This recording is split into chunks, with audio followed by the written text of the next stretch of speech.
Let's bring in now Eni Aluko, of course, former Lioness football pundit. Eni, great to have you with us on this. Just another epic, extraordinary late result. Honestly, they're taking us through it, aren't they? All the emotions, the Lionesses. But my goodness, what a team!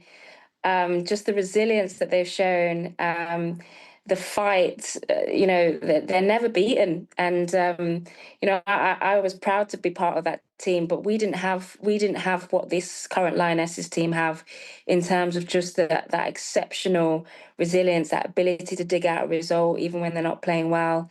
Michelle Ajimang, I mean, what can I say? Just absolutely unbelievable, fearless.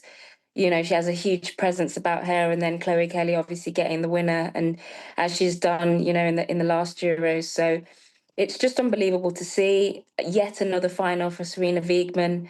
I was on a plane yesterday using the plane Wi-Fi, trying to watch the game, and it kept cutting out. So by the time I landed, I was like, "What's the score?" So it was nice to land to some good news, and I'll be going out to Basel for the final this weekend. Eni, it's Jackie here in Geneva. Morning to you. Morning. Just wanted to ask you about Michelle Ajimang. She's very young, but she comes on like full of confidence and really strong, and kind of showed that's how you finish. Should she be, regarded as a super sub, or do you think, this morning Sarina might be thinking, well, I left it quite late, we nearly ran out of time, perhaps I should start her earlier, or maybe even start her? Do you think she'll get that opportunity in the final? Potentially. I mean, I think there's two options. I think Sarina could start Michelle next to Alessia Russo in a different type of formation, so they could start with two up front. I was a big advocate of that at the beginning of the tournament when England weren't playing so well.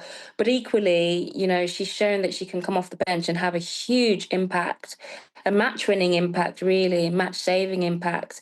And I think the sign of a good team is when the subs come on and know exactly what their role is, and they deliver on that role.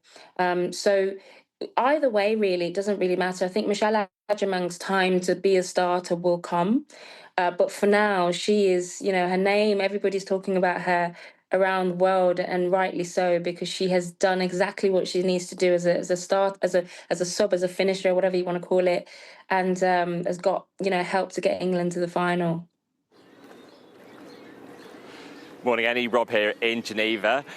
We've obviously seen everyone put through the drama, and some of that tension has created a huge atmosphere out here at the stadiums. But will Sarina Wiegman be concerned about some of the performances? And do you think she has enough time in the next few days to try to maybe shore up the defence and ensure they're not having to come from behind yet again in the final? Yeah, I think it's a good point. I think defensively, England haven't looked at their best from sort of the first game against France all the way through to last night. But I think ultimately the attacking talent and the attacking strength of England is sort of allowed that to not be too much of a problem. But I think they are going to have to look at that in terms of defensively, what is not quite happening to allow teams to start well. England looked lethargic, I think, in the first half yesterday. Were they tired? They've got an extra day's rest now against whoever their opponents will be on Sunday. So I think there's a few things still to tweak. But all in all, the confidence that comes from coming from behind and winning matches, same thing against Sweden. You can't beat that. That takes you through, and that gives you so much confidence in the dressing room. So I believe they'll be on a high. They'll be riding confident, and we'll look at the few things that they need to tweak. But we'll go into Sunday's game fully believing they can retain their trophy and lift it again.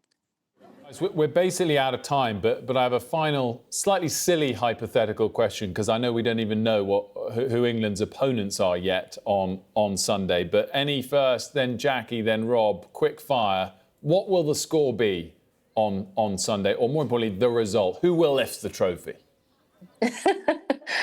Well, I think if it's England v Spain in the final, that's going to be a tough one, because Spain, I think, are the best team, one of the best teams in this competition. But look, I'm going with full optimism this morning. I'm going to go for an England win. After extra time, let's go with 2-1. Jackie? Let's hope. If it's Germany, I think they've got a chance of winning it in the 116th minute. If it's Spain, I don't think they will win, but I would like to be wrong. Very similar. They're going to have a lot of concern about that Spain side. They are so technically superior. May they be preferring a rematch with Germany from 2022, but this England has a never say die attitude. You can never write them off. We're going to win on penalties either way. That's my call. There we go. God. Guys, thanks so much. Great chat as always, and fantastic result again. Congratulations to the Lionesses.